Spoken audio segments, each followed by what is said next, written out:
شہر حیدرآباد کی تاریخی گولکنڈہ قلعے کو روشنیوں سے منور کیا گیا۔ چیف منسٹر ریونت ریڈی کل لہرائیں گے ترنگا۔ یوم آزادی ہند کے پیش نظر حیدرآباد کے تاریخی قلعے گولکنڈے کو روشنیوں سے منور کیا گیا۔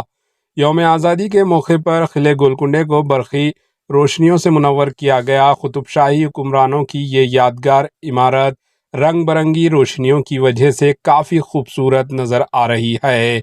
قلعے کی سجاوٹ کی ویڈیوز اور تصاویر سوشل میڈیا کے مختلف پلیٹ فارمز پر وائرل ہو رہے ہیں۔ تشکیل تلنگانہ کے بعد سے قلعے گولکنڈہ میں ہی یوم آزادی کی تقاریب کا اہتمام کیا جا رہا ہے۔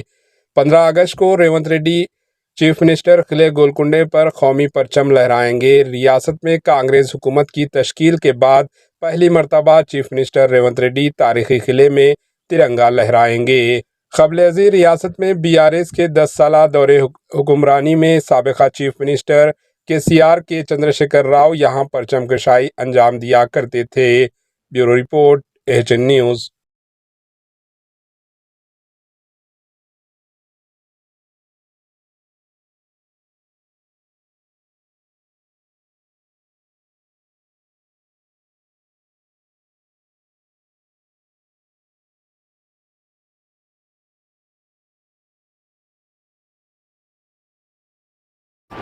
AHN نیوز کو لائک کریں، شیئر کریں اور سبسکرائب کرنا نہ بھولیں۔